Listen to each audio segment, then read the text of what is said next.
Halo, selamat pagi. Kembali lagi bersama saya Taruna Aureda Muhammad Doni Damara. Baiklah, di sini saya akan mencari tahu apa aja sih pengalaman Taruna Poltekip ketika di UPT Pemasyarakatan. Kalian pasti semua penasaran kan? Kalau gitu, nggak usah lama-lama, mari ikuti saya.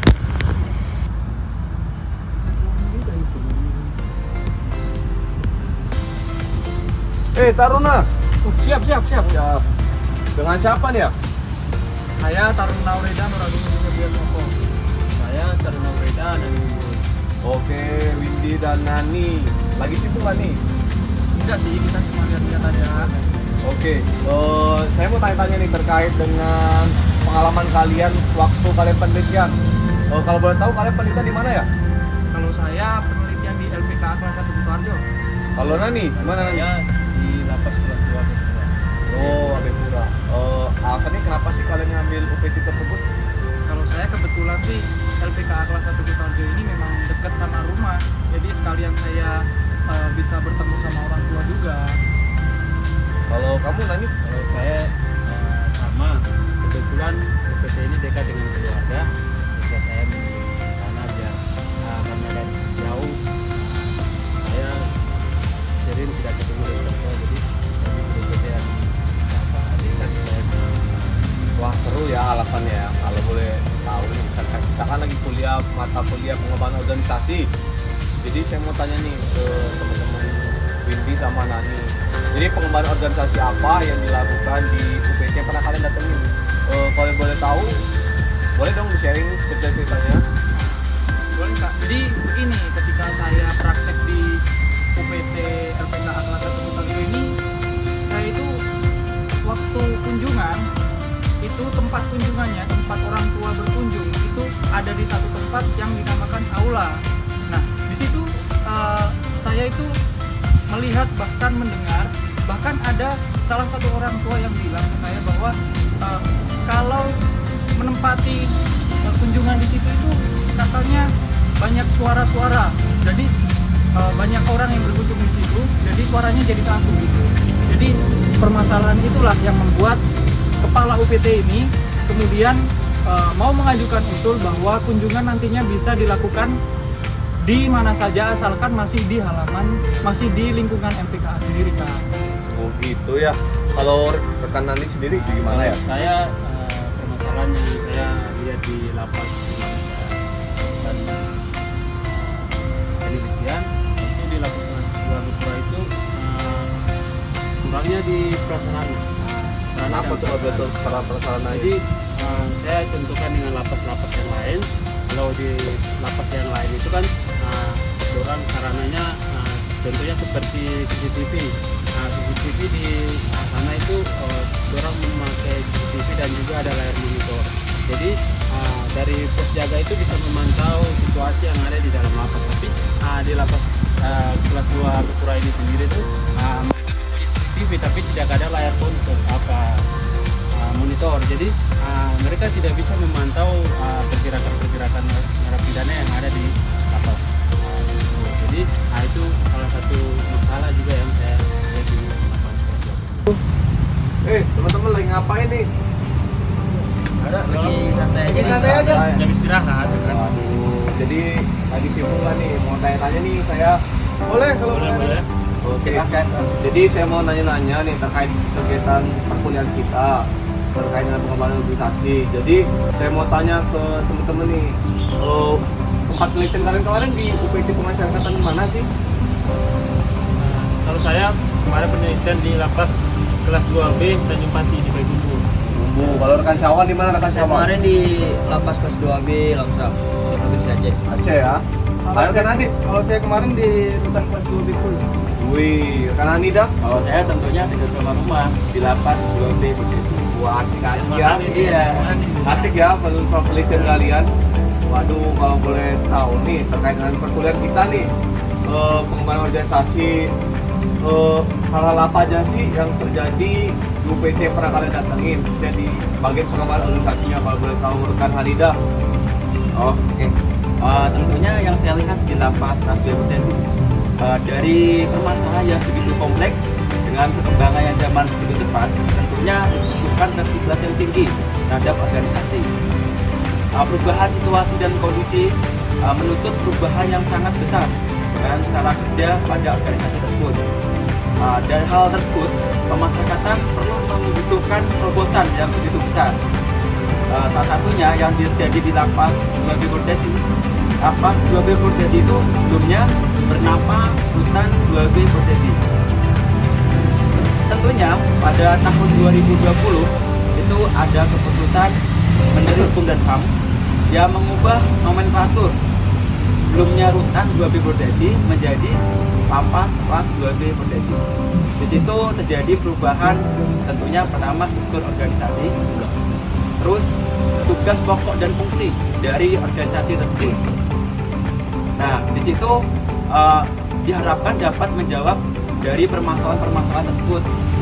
Dan saya lihat ini rekan Doni di Lapas Purwodadi itu proses pelayanan baik kepada tahanan, narapidana dan pelayanan kepada masyarakat itu sudah efektif dan produktif. Itulah yang menjadi terjadinya pengembangan organisasi di Lapas Kelas 2B Purwodadi. Begitu rekan Doni. Asik ya pengalaman dari rekan Adit. Kalau rekan Adit sendiri bagaimana pengalamannya?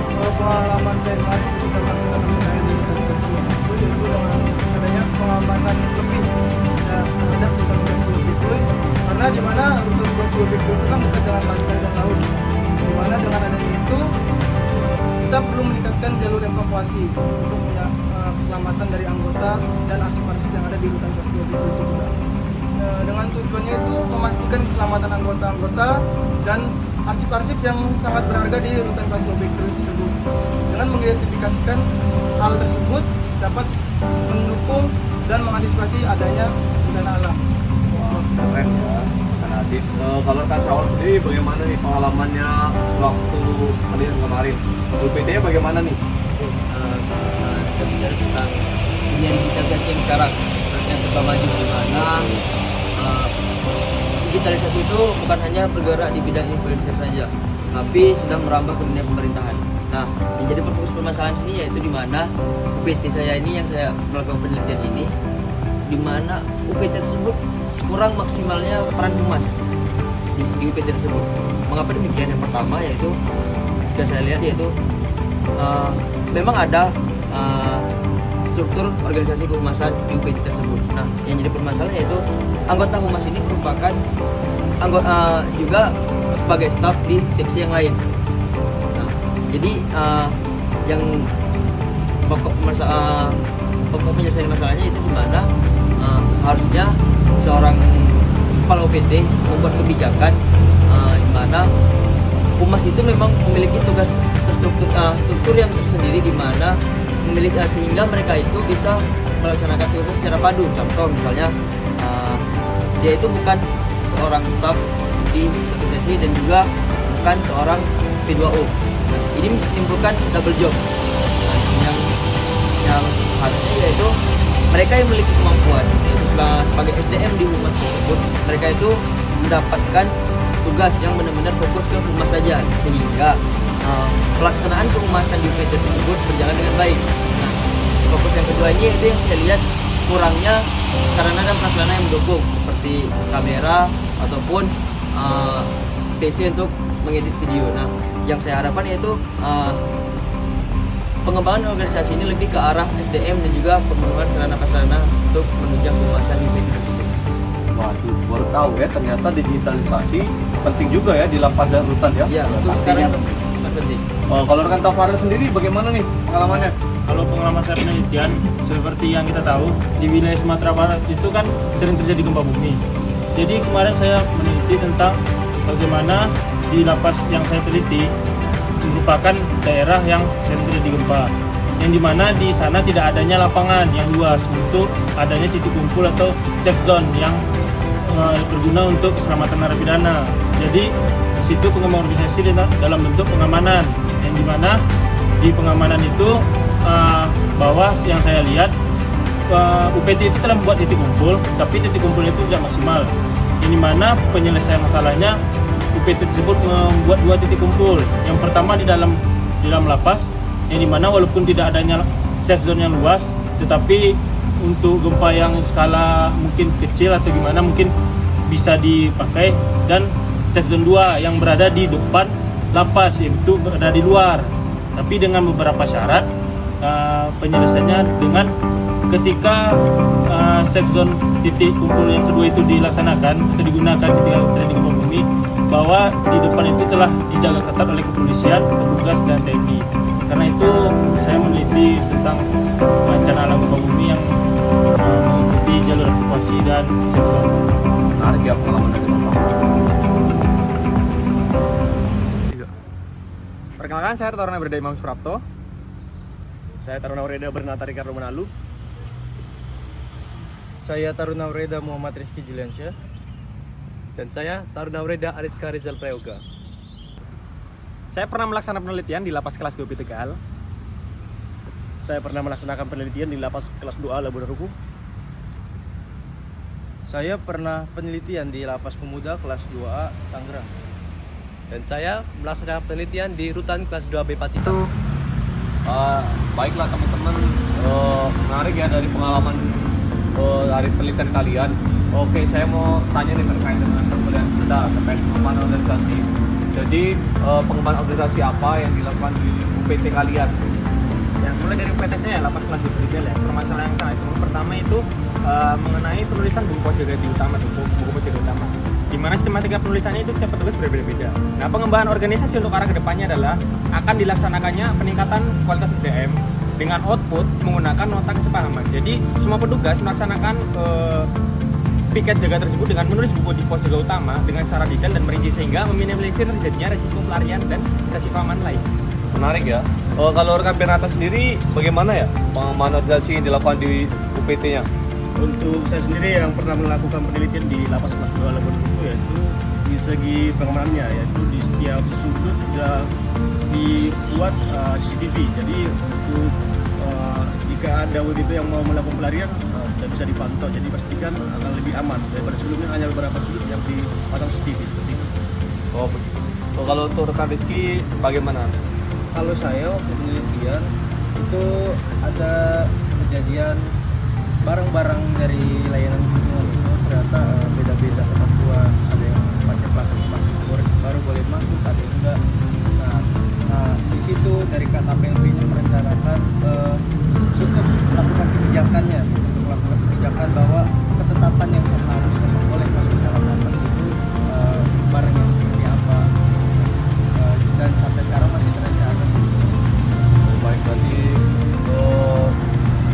cukup menarik lah bisa dibilang pengalaman dari rekan Rizky. Kalau rekan Ariska sendiri bagaimana pengalamannya di UPT? Ya, kemarin di rutan kelas Pacitan saya mengamati bahwa di rutan kelas Pacitan itu merencanakan untuk pembaruan sarana dan prasarana dalam penanggulangan masalah kebencanaan, terutama gempa bumi, yang mana masalah kebencanaan ini menjadi sangat penting karena Pacitan sendiri sering dilanda gempa bumi.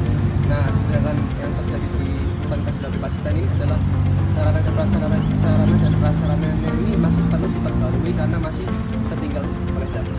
Itu sih yang saya. Oh, menarik ya pengalaman dari teman-teman sekalian. Oke, teman-teman, itulah tadi pengalaman dari rekan-rekan kita, seorang Poltekip yang mana melaksanakan penelitian di UPT Pemasyarakatan. Wah, dari teman-teman, cerita teman-teman tadi, dan pengalaman nanti, ya cerita selama saya melaksanakan penelitian ini ternyata lapas kelas 2A Bandung ini melaksanakan mengurangi peredaran uang tunai. Jadi lapas kelas 2A Bandung memberikan inovasi pakai plastik, ampas ini plastik. Teman-teman bertanya kan, karena pembayaran tunai. Kenapa? Karena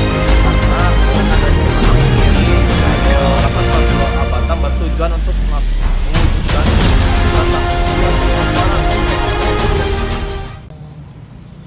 wah, saatnya kita harus berpisah nih. Tapi jangan takut teman-teman. Di sini kita dapat belajar, mengetahui dan berbagi pengalaman dari para Poltekip bahwasanya pengembangan organisasi itu dapat dilakukan di lapas dan rutan. Banyak pengembangan organisasi yang bisa dilakukan. Kita sebagai tunas-tunas muda, insan pengayoman, jadi suatu bekal dapat